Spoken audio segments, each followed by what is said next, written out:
Shopping is hard, right? But there's a better way. Stitch Fix online personal styling makes it easy. I just give my stylist my size, style, and budget preferences. I order boxes when I want and how I want. No subscription required. And she sends just for me pieces. Plus outfit recommendations and styling tips. I keep what I love and send back the rest. It's so easy. Personal styling for everyone. Get started today at stitchfix.com/Spotify. That's stitchfix.com/Spotify. This episode is brought to you by Love Hurts. Kiwi Kwan has had quite a career, from childhood roles in Indiana Jones and the Temple of Doom and The Goonies to a recent Academy Award win for Everything Everywhere All at Once. But now Ki finally stars as a leading man in the film Love Hurts. Love Hurts is the perfect date night movie with its mix of over-the-top action, comedy, and a ton of heart. Love Hurts, only at theaters February 7th. Hair thinning can happen for so many reasons. Whether it's stress or hormones or anything, at Nutrafol we've learned that real change starts below the surface. Our hair growth supplements take a whole body approach and target the key root causes of hair thinning, so you can see visibly thicker, stronger hair in 3 to 6 months. Hair growth starts from the inside at Nutrafol.com. That's Nutrafol.com. Welcome to the Fork Cast. My name is Ralph Amsden. I'm your host, and this is an ASU Athletics podcast on the 1012 Podcast Network. I hope you enjoyed our last episode. Gus Farwell, former Arizona State quarterback, and I got together. We talked about our trip to Atlanta, to the Peach Bowl, and all of our takeaways from an incredible 2024 football season. Today, I am here to talk to you about Bobby Hurley, the Territorial Cup, not letting the players shake hands, and the subsequent fallout from that. I also want to get into the 2025 Arizona State University football schedule, as well as the recruiting class, both the transfer portal class and the high school signees that are coming in the class of 2025. I'll tell you some of my favorite players, as well as some players that I think might make an early impact on both the portal side and the high school side. So without further ado, if you are new to listening to this podcast, my name is Ralph Amsden. I've covered Arizona State University for the Rivals Network for Devil Digest from 2015 to 2019. I have been covering the team in some capacity for the last 10 years. And this is my podcast. And every Wednesday night, we get together as a community on Twitter or X, whatever you call it. And we do Sun Devil Spaces. And we've had so many awesome guests, so many awesome, essentially co-hosts. Kyle Dodd is always on there, ASU basketball's play-by-play announcer. Like I said, we have Gus Farwell, former Arizona State quarterback. Demario Richard, former Arizona State running back, is often in there. Kyle Murphy, former Arizona State offensive lineman. We've had ASU athletic director Graham Rossini as a guest.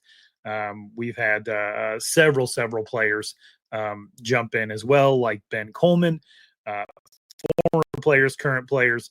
And it's a really, really good time. Every single Wednesday night, 8 o'clock Arizona time for Sun Devil Spaces.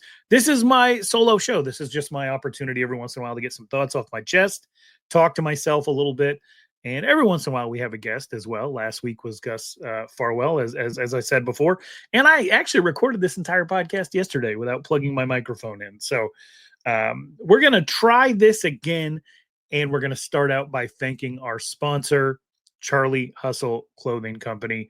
Charlie Hustle makes vintage-inspired clothing for college football fans. They've got every single Big 12 team covered. Arizona State is included in that. There's a really cool cream-colored ASU shirt online right now at Charlie Hustle Clothing. It's charliehustle.com. There's a yellow hoodie with the Sunburst logo that I absolutely love. You can actually get 15% off by using the code 1012network.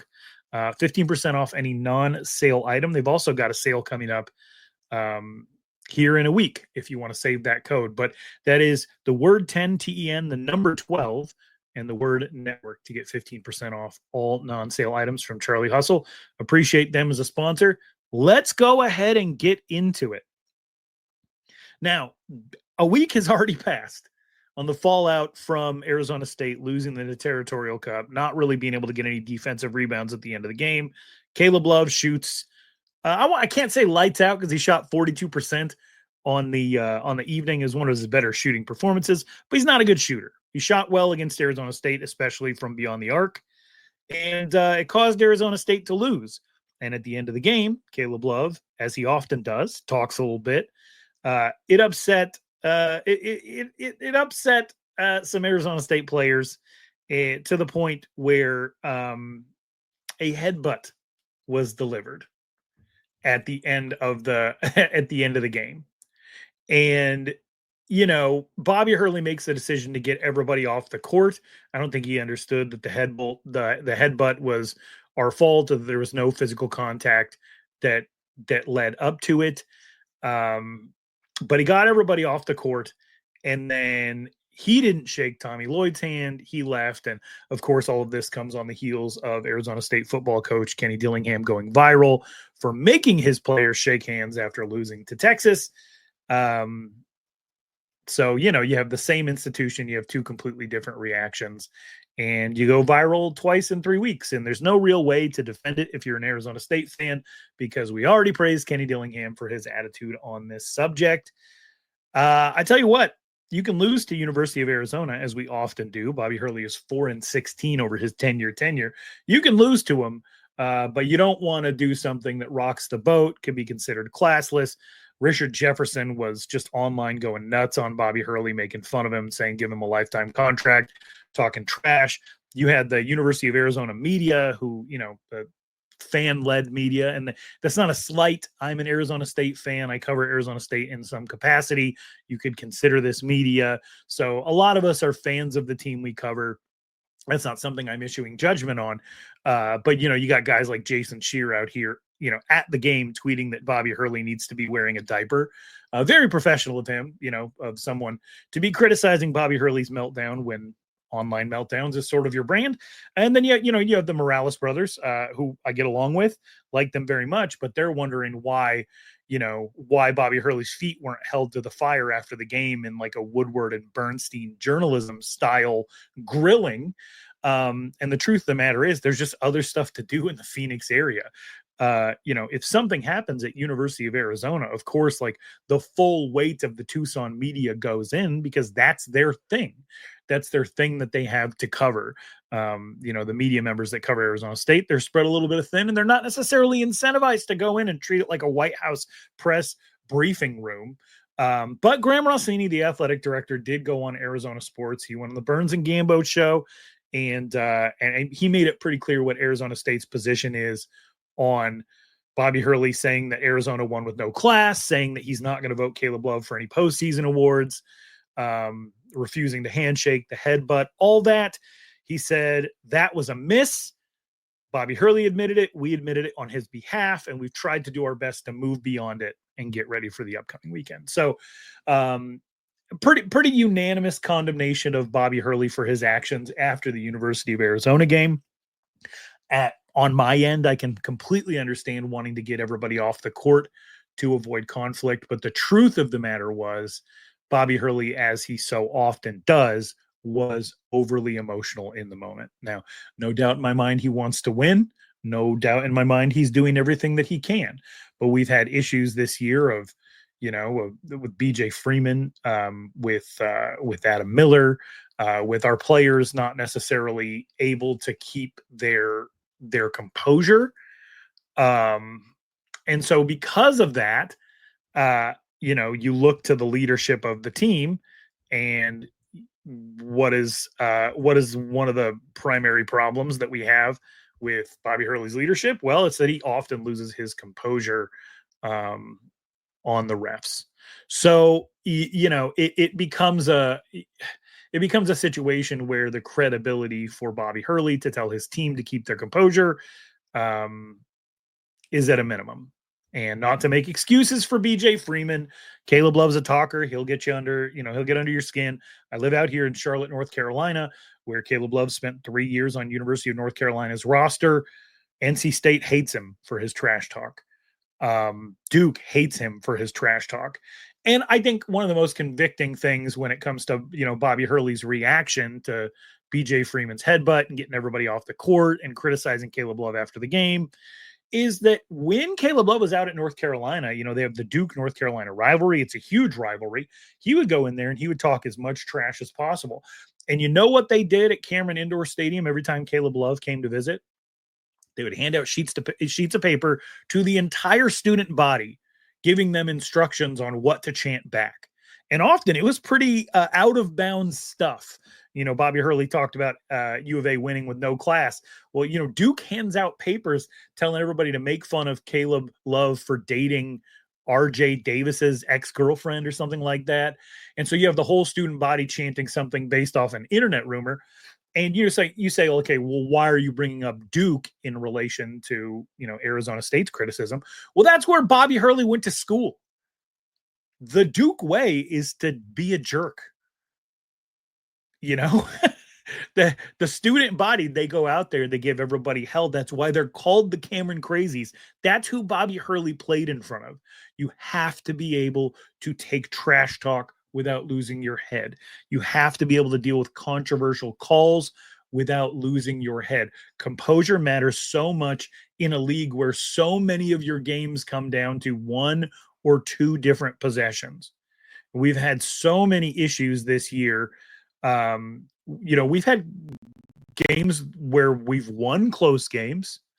There was a streak at the end of November where we beat Cal Poly, New Mexico, and St. Mary's by a combined 11 points.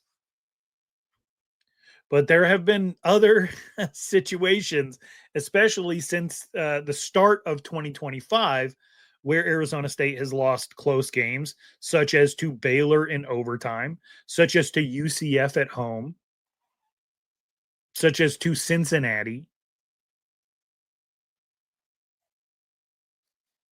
All of those games lost by less than 10 points. And then you have the Arizona game and the Kansas State game where Jaden Quaintance misses 2 free throws at the end of the game. And you end up losing. And all your freshmen shoot a combined 4 of 23. It's hard to depend on freshmen. So, I'm not making excuses. Also, free throws, Jaden Quaintance wanted to make them. What do you expect of him?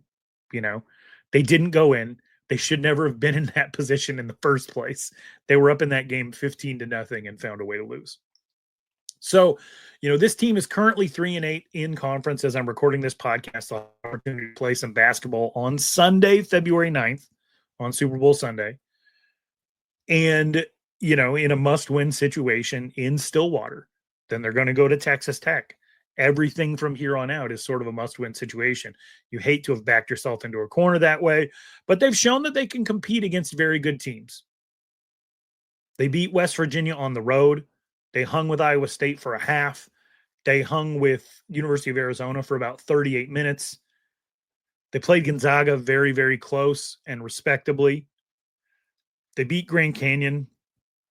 Decent team. They were absolutely outmatched by Florida. They were absolutely outmatched by BYU.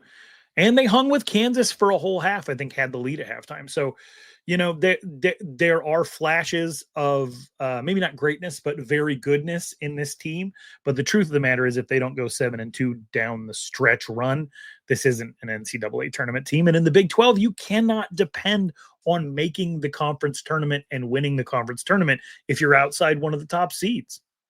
And that's the truth. In the Pac-12, sure, maybe. 3 different times in the Pac-12 since 2009, a number 6 seed has won the whole thing. But in the history of the Big 12, only 3 times has a team outside the top 3 seeds won. And that was Iowa State. All 3 times, by the way, twice as a number 4 and once as a number 5. The truth of the matter is the top teams in this conference are the cream of the crop. You're not going to be able to depend on making a run in the conference tournament to be able to become eligible for postseason play, to get into the NCAA tournament. None of that. They're going to have to go on a historic run. We're talking, 6-3 with all 3, wins being over ranked opponents, or 7-2 overall, or else, you don't have a shot because you're currently 3-8 in the Big 12. And it's a tough situation because Bobby Hurley got about 1.5 years left on his contract. And you have to ask yourself, how committed is Arizona State to Bobby Hurley moving forward? The reasons to stick with Bobby Hurley, his ability to recruit, I think is something you have to take into consideration.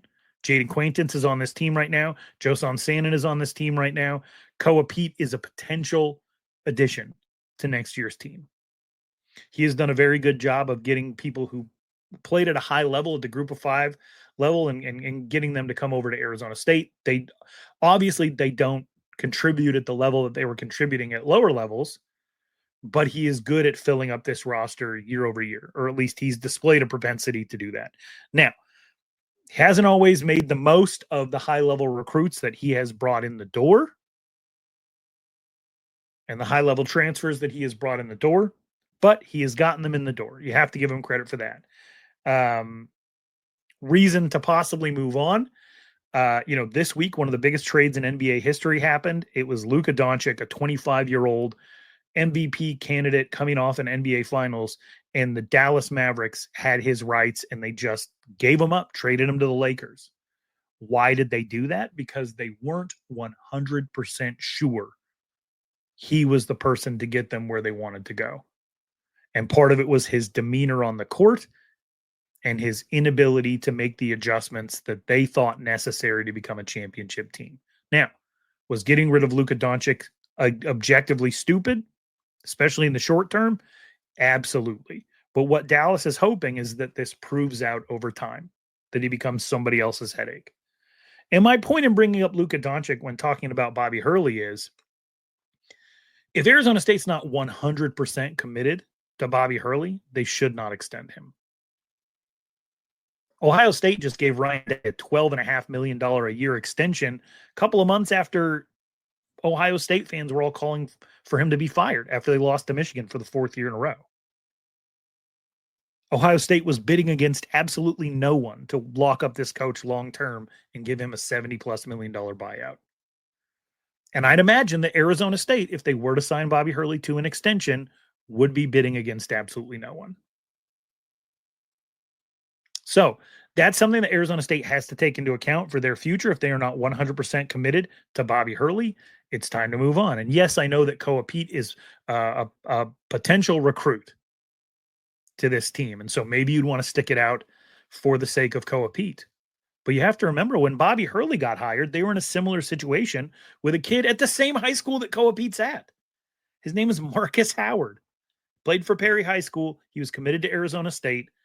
And they decided to blow it up with Herb Sendek anyway, even though that was one of the better recruits in the Herb Sendek era. Now, they tried to retain assistant coach Stan Johnson, who is now the head coach at Loyola Marymount. They tried to retain him in order to keep Marcus Howard. Didn't work. Marquette hired Stan Johnson. Marcus Howard followed Stan Johnson out there and was a couple of COVID game cancellations away from becoming the all-time leading scorer at a school that features Jimmy Butler and Dwayne Wade. It was brutal for Arizona State to have lost out on Marcus Howard. But they figured it out. They moved on, they rebuilt, and they figured it out. So I say all that to say this. I want Bobby Hurley to do well. Everybody who comes on Sun Devil Spaces wants Bobby Hurley to do well. There are quite a few people who believe that the writing is on the wall, who believe that tiger can't change its stripes, leopard can't change its spots, yada, yada, yada. They are sick of him riding the refs all the time. There was one game this season that I personally was particularly disappointed in. I believe it was the UCF home game. You have the ball in a one possession game, and you're upset at the refs, and it's coming down to the wire, and you call a timeout in order to draw up a play that will get you back in this game and hopefully give you a win over UCF. And what do you do during that timeout? You spend the whole time yelling at the refs. So that's the type of thing that I don't know if it actually does much good. I don't know if I honestly don't. I don't know if Bobby Hurley feels like, baseball manager style, that he's taking all the bullets for the team. But guess what? Our players are still going to war. Adam Miller supposedly slapped someone. BJ Freeman headbutted somebody. They are acting like their head coach. And right now, that is becoming a detriment to this basketball team. And it'll be very, very interesting to see what they do moving forward. I want to see Bobby Hurley succeed. I don't want to be having conversations about sportsmanship, I don't want to be having conversations about meltdowns. I don't want to be having conversations about only being able to win 1 out of every 5 games you play against University of Arizona. And I'm guessing that most of the fan base doesn't either. So let's move on to happier news. Let's talk about this Arizona State football schedule that got released. I'm going to say something about this schedule, and I said it when I co-hosted PHNX this week with Eric Ruby. I don't see any losses on this schedule. Now, I'm not saying I see 12 wins. I don't see any wins. You earn wins. But if you're being honest with yourself, anytime your team's schedule comes out, for me, that's the Arizona Cardinals, the Wyoming Cowboys, the Arizona State Sun Devils. Anytime the schedule comes out, you look, and when Arizona State was in the Pac-12, I would always count the losses. Like, all right, I don't think they're going to win in Eugene. I don't think they're going to win in Salt Lake City. Could they lose these games, still get to 10 wins? I would always see losses. Last year, when the schedule came out in the last year of the Pac-12, Washington, I assumed they were going to lose that game. They almost didn't. But there were games that I penciled in as losses. And even this year, first year in the Big 12, I looked at a trip to Kansas State in late November and I said, that's probably going to be a loss. I looked at that BYU game and I said, that's probably going to be a loss. And that's really what contributed to just this outpouring of support and excitement over Arizona State, is a lot of people were thinking the same way. Those were guaranteed losses. And Arizona State found a way to win, found a way to get to double-digit wins, found a way to get to the college football playoff, play in the Peach Bowl, take Texas to overtime. So much of the excitement about this season was because of exceeded expectations. Well, the expectations has arrived. Arizona State will not be taking anybody by surprise. Not at all. And so I look at this schedule, 2025 Big 12 schedule and out-of-conference schedule, and I do what I do. I went and I looked for the losses. I don't see any. They absolutely can beat Northern Arizona, although that is historically, I look at it as almost a dangerous game, because I do remember when Arizona State ended the 2007 season by losing to Texas, and then they came into that 2008 season with a returning quarterback, just like they'll have this year, with expectations just like they'll have this year. They struggled a little bit with Northern Arizona, and 2 weeks later they lost to UNLV at home. Now, that team was missing most of its offensive line. Arizona State has actually stocked up outside of losing Cam Scatteraboo. So, I don't expect that to be the same type of situation where they come into the season actually a completely different team, a completely different offense, lacking at wide receiver, lacking at offensive line. That's what the 2008 season was. But I do believe that Arizona State will have to prove that they are the team that they were down the stretch, and not the team that they were early in the season when Sam Leavitt was still trying to figure things out. But I think they beat Northern Arizona. You look at the Mississippi State game, that's a tough one to go to Starkville. They ring those cowbells out there. It's very annoying. But then you think about it, and you're like, well, that's a team we were up 30-3 on at home at one point last year. Jeff Levy's a good coach.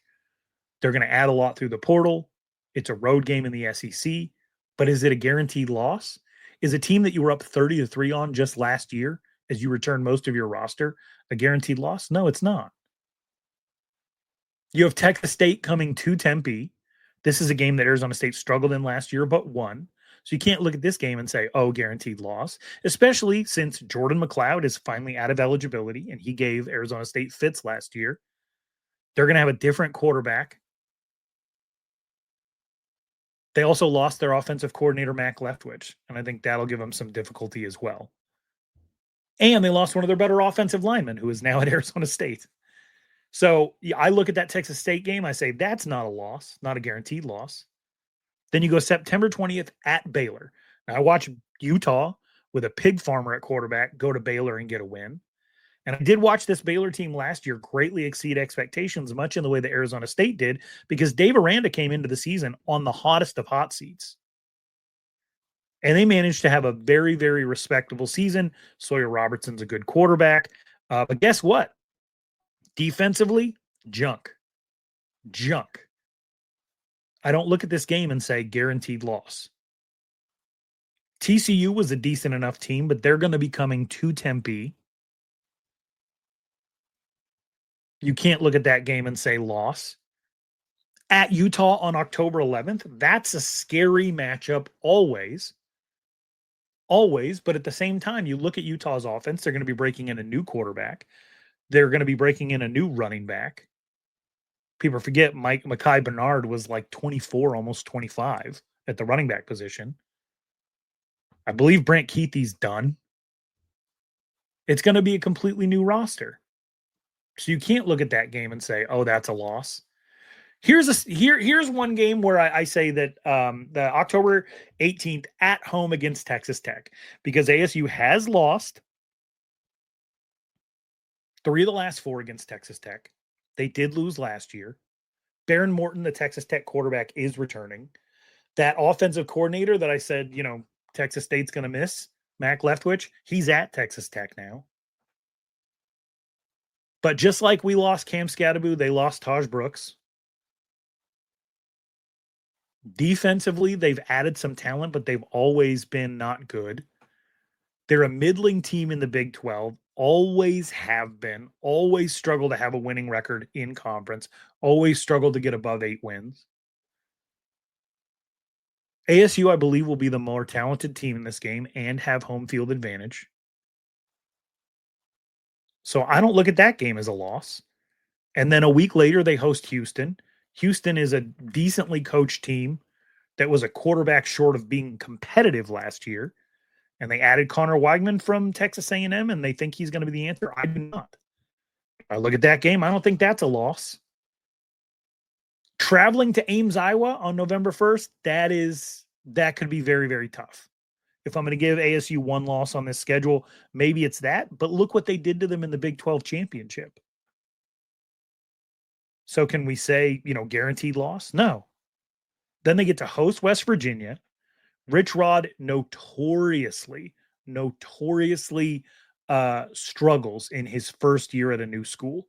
In fact, the only time that hasn't really happened is when he went to Jacksonville State. But his first year at Michigan was rough. His first year at Arizona was rough. His first year, the first time around at West Virginia, was rough. His first year at the 2 smaller schools that he coached at was rough.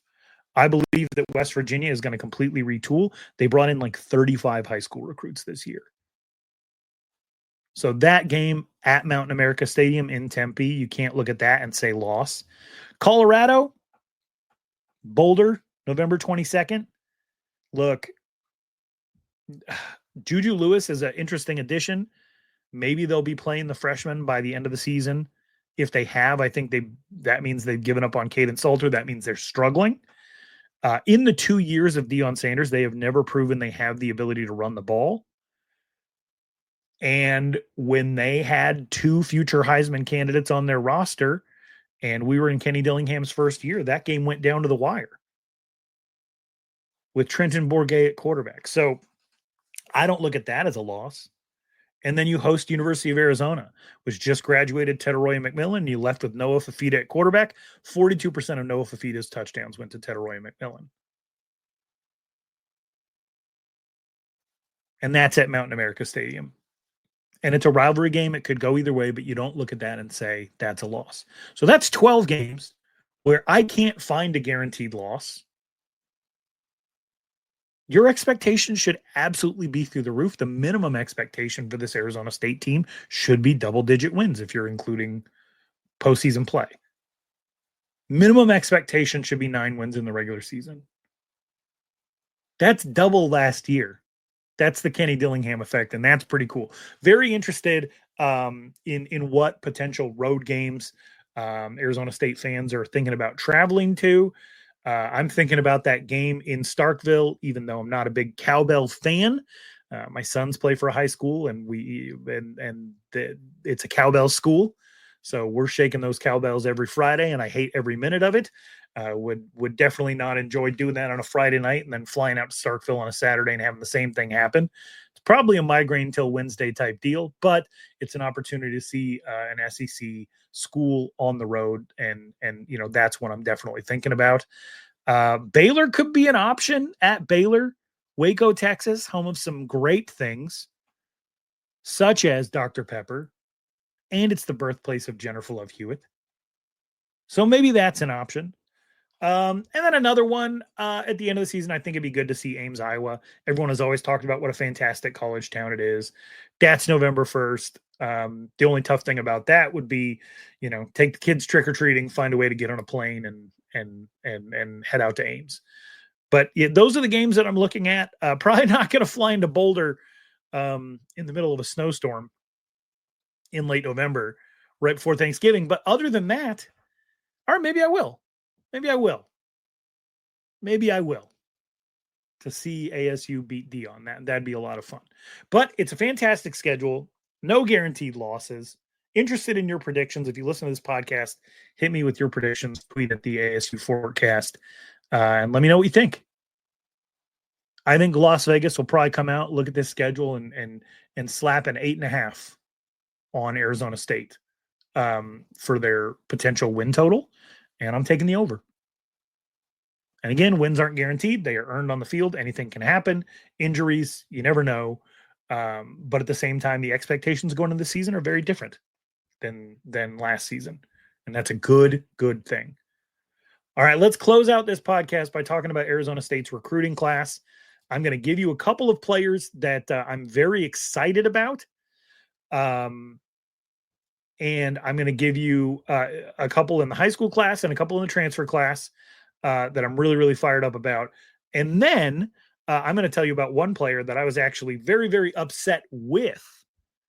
A player that I was upset with, an incoming high school player that I was in my feelings about before he ultimately signed with Arizona State. But now I'm over it. So let's get to that.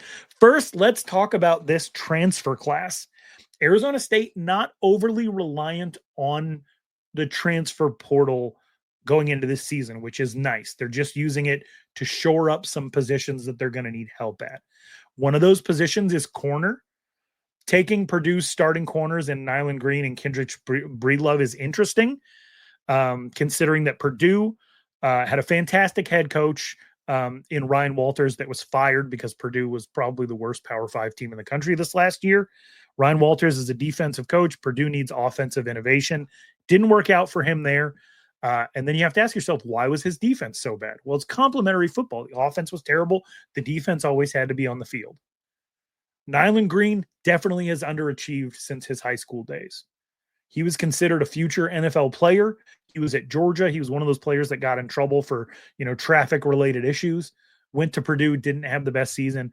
And now Brian Ward is going to have to find a way to salvage these two Purdue cornerbacks and see if they can give ASU some help.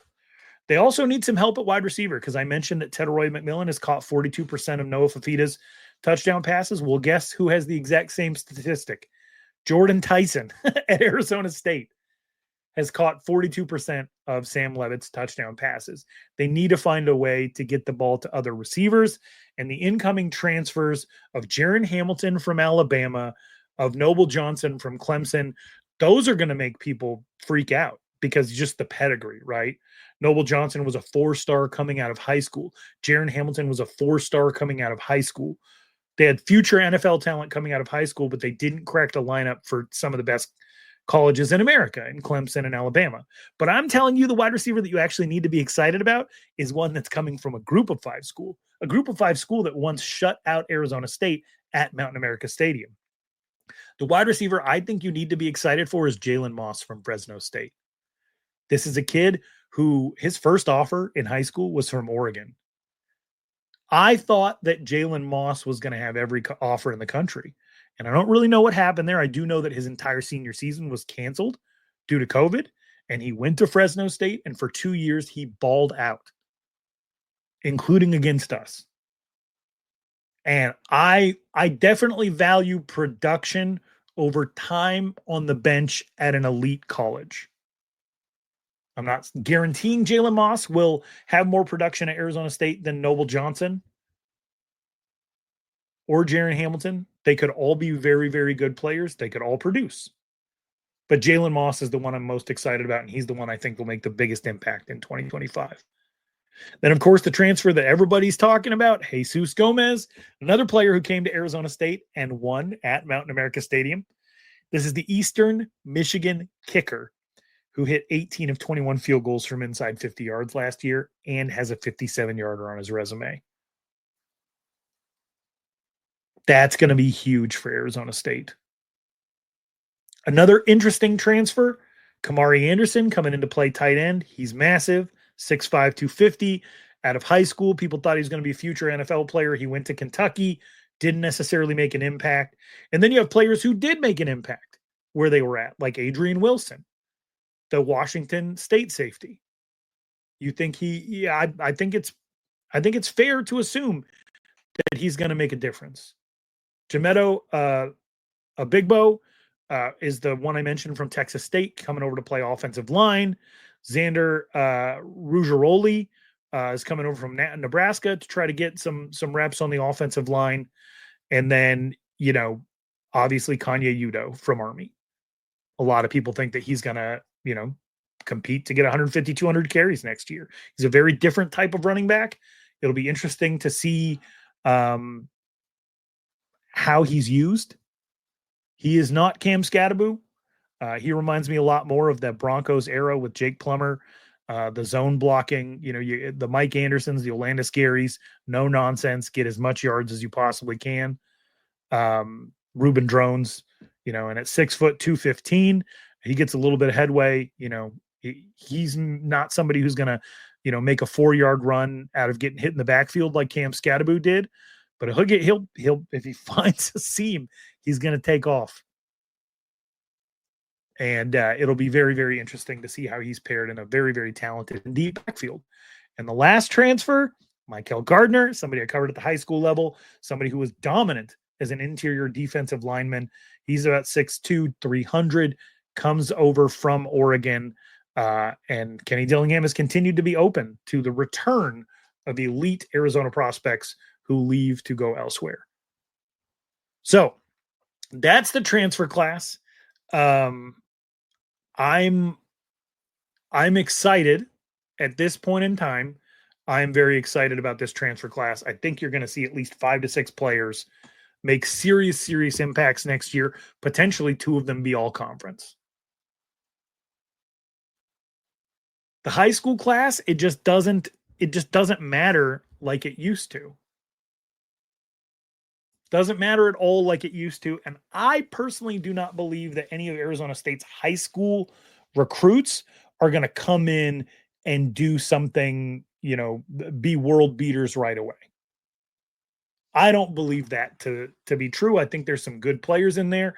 I think you can expect to retain about half of them over a 3-year period. That's just the, modern college football.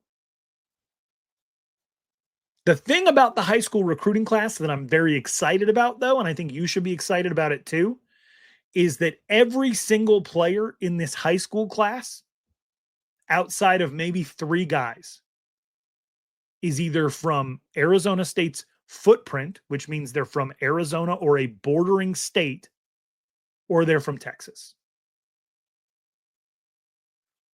The other 3, you got 1 from Oklahoma and 2 from Hawaii. And with Saga Tuitele coaching the offensive line, with Sean Aguano coaching the running backs, Hawaii, you've been able to develop a little bit of a pipeline into Hawaii. This recruiting class is, what's the right word? This recruiting class is the prototype of what an Arizona State high school recruiting class should look like. The prototype. Now, is it the level of talent that Arizona State wants to be at? Not yet. Not yet. However, when you've got 5, 6 guys coming from California, when you got 5, 6 guys coming from Texas, when you manage to hit Nevada, when you manage to hit New Mexico, and you got a couple of in-state guys, not the level of in-state guys that you wanted, but you got a couple of in-state guys, I think that sets you up for the most retention and the most success. And remember, California high school coaches thought that Arizona State was done with them, that they were ignoring California for Texas. But here, Kenny Dillingham and his staff show that they can balance. So let me take you through some of the players that I'm most excited about and whether or not I think they'll make an impact right away. AJ Aya, tight end out of Orange, California, proof that Jason Mons is recruiting. He's a recruiting demon, and he's a good schematic coach. If somebody comes along and picks up Marcus Arroyo, you have multiple options in-house if you want, if you're Kenny Dillingham. If not, I don't know how much longer Jason Mons is for Arizona State, to be honest. With the way that he's recruiting his particular position and with his success level in high school and with his natural ability as a leader, I think he'd be a head coach somewhere soon, if not an offensive coordinator at a very, very high level. So shout out to Jason Mons for bringing in, a transfer tight end. I think that Shimon Mateer is an exciting and intriguing option that we're bringing back. And he's got tight ends recruited in the 25 class and the 26 class, and he got a transfer tight end. Do I think AJ Aya is going to play next year? Yes. Do I think he's going to contribute in any meaningful way? No.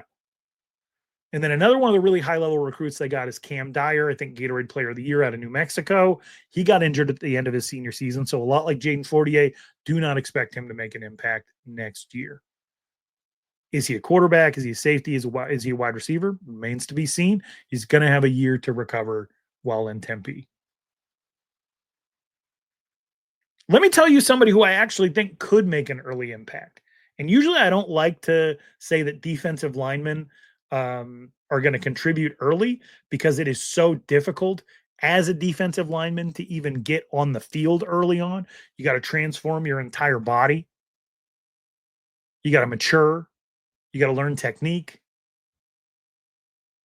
But Deshaun Morgan out of Austin, Texas is 6'4", 260, and the way he represents himself in every interview that I've read, he's a worker.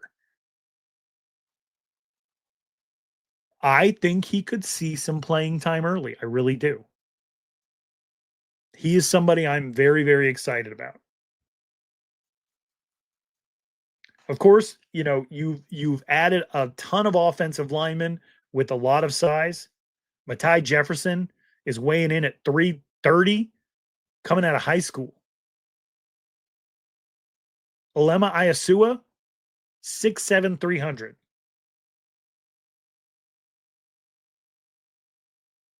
RJ Lapuaho out of Utah, 6'6", 315.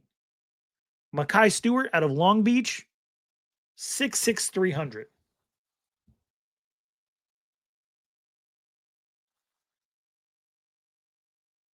The lineman they got out of Hawaii, Manamaui Muti, 6'7", 320.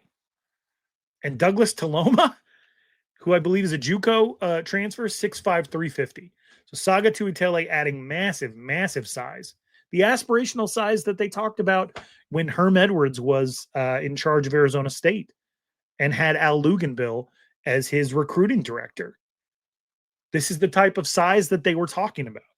So, we'll see who contributes, but Saga Tuitele doing an excellent job at replenishing the offensive line ranks. We'll see how he is as a developer.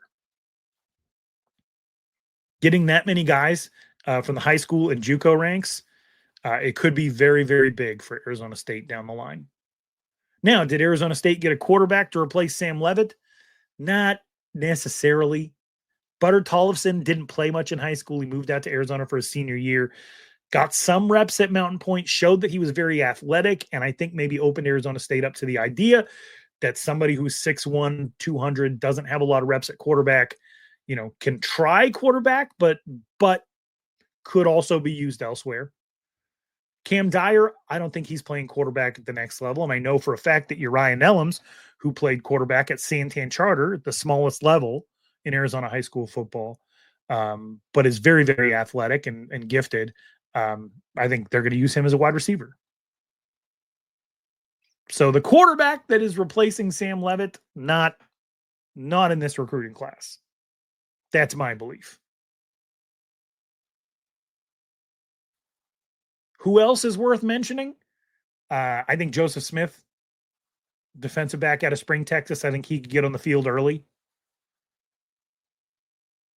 Isaiah Iosefa, Xavier Scouron, Benjamin Olafeo, all of these defensive backs are going to have an opportunity to compete for some type of playing time. ASU did get a little bit of a project player in Tristan Bacon, the linebacker, out of Raymond Kellis in Glendale, Arizona. I've talked to some people. He is, according to Rivals, Arizona State's only 2-star recruit, but I've talked to some people that very much believe that he could end up being the surprise of the recruiting class, just not right away. They did add a running back into Marius Robinson out of Oklahoma. I do not believe there's going to be very many reps for running backs this year. So we'll see how he develops. And they added another running back, and that's what brings me to story time. Story time. There is a player named Grayson Rigdon who committed to Arizona State that I was furious at. Furious. Now, I've covered recruiting for 10 years. I've never said anything negative about a high school prospect. I don't know if I've ever said much negative about a current player outside of Arch Manning at Texas. Of establishing myself as an Arch Manning hater for reasons that have absolutely nothing to do with football. But I don't think I've ever said anything bad about a player. Definitely never tweeted anything negative at a current or at a prospect. Don't think I ever would. Have talked to people who do stuff like that, told them how unproductive it is. However, Grayson Rigdon was, to me, the crown jewel of University of Wyoming's recruiting class. University of Wyoming's running backs coach, who had been there 11 years, got hired by the University of North Dakota to be the associate head coach. And that caused Grayson Rigdon to decommit from Wyoming. If you're new to this show, I am from Wyoming, lived in Laramie as a kid, even went to classes there with my mom, got myself a little student ID of me as a snot-nosed toddler in overalls. Had a single mom taking me to classes. Had multiple uncles go there. Tons and tons of friends. I didn't go to University of Wyoming, but I have supported them as long as I've supported Arizona State. And boy, was I ticked off that Grayson Rigdon, who was a fantastic story, like 59-1 as a high schooler, 4 state championship MVPs, leveled up from 6-man football to 11-man football, played for a small school, but also dropped 50 a game, 50, 47 to be exact, as a basketball player. And he was talking about playing running back at Wyoming and walking on to play basketball at Wyoming. Favorite player of the class, player I was most excited about, decommits from Wyoming. And I spent 2 weeks upset. Now, did I say anything to him? No. Would I ever? No. Didn't talk trash. Didn't even say anything out loud. But I thought it. I had some real we didn't want him anyway energy for about 2 weeks. And then on the morning of signing day, surprise, surprise, Sean Aguano, much like he did with Xavier Valladay, went and got that kid from University of Wyoming, added him to Arizona State's roster. And yeah, so on the emotional roller coaster a little bit with Grayson Rigdon. I forgive you, Grayson. Please ball out in Tempe. If you decommit a second time, I might have to go to therapy. It's very possible I take this sports stuff too seriously if I've gotten to the point where I'm getting upset over recruits, especially in the transfer portal era. But Wyoming often gets table scraps, and so I was very excited to have Grayson Rigdon as a Cowboy. Turns out he's a Sun Devil instead. I can deal with that. Would love to know from you who you believe is going to be the impact player in the upcoming high school class. Like I said, I don't think you're going to have anybody be a star in year one. But my hope is that you have a ton of people who buy into the culture and who have a year under Joe Cosgrove as strength coach where they are ready to be the new Air Sun Devils. Because if we're being honest, if Sam Leavitt is as good as some people are saying that he's going to be, I mean, On3 had him as the number 1 returning quarterback in the country. I don't believe that to be true, but it's fun. This level of pressure is fun. If he is who they say he is, he's gone. He's draft eligible. And so all of these players that came in Arizona State's high school class are going to have to be ready to retain this culture. And I'm interested to see the type of kids that Kenny Dillingham, Marcus Arroyo, Brian Ward, the type of kids that they pick. They're the type of kids I really like rooting for. So we'll see. We'll see who is left standing when the dust settles in this recruiting class. Will this recruiting class be the cornerstone of a generational run for Arizona State? We shall see. But I will say this. When most of your recruits are from Texas, California, and bordering states, you're on the right track. Do you want to level up the talent a little bit? Sure. But no more going to get players from Florida, Georgia, Virginia, Tennessee, guys that don't stick. Todd Graham had that problem. Herm Edwards had that problem. Antonio Pierce gave out more offers than any school in the country in the 2019 recruiting class. More offers than any school in the country. And the Southeast was littered with Arizona State offers of Antonio Pierce just trying to increase his personal brand, offers that meant absolutely nothing. So I'm glad we're back to offering kids that we are actually after, and I'm glad that we are focusing on our recruiting footprint. Regions that Arizona State has had a lot of success, not only attaining, but retaining and graduating talent from. So, in my opinion, not a lot of impact freshmen, but a very, very good foundation for what Arizona State's going to look like 3 years from now. And if they can retain some of these offensive linemen, that's going to be a very, very big offensive line that is ready to compete with the other offensive lines in the Big 12, including the Texas and Oklahoma schools.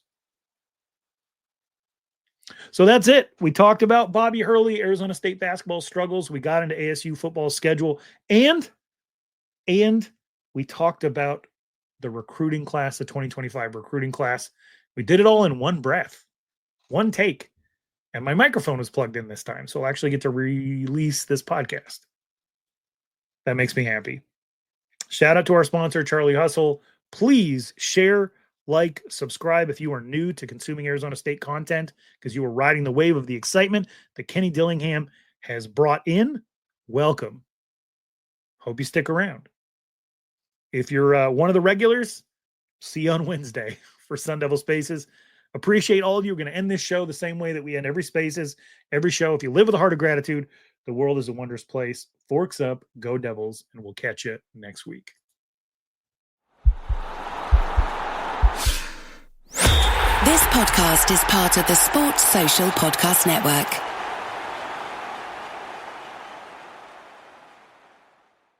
Why choose a Sleep Number smart bed? Can I make my side softer? Can I make my side firmer? Can we sleep cooler? Sleep Number does that. Cools up to 8 times faster and lets you choose your ideal comfort on either side. Your Sleep Number setting.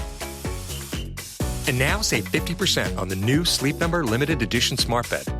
Plus free home delivery when you add a base. Ends Monday. Exclusively at a Sleep Number store near you. Learn more at sleepnumber.com.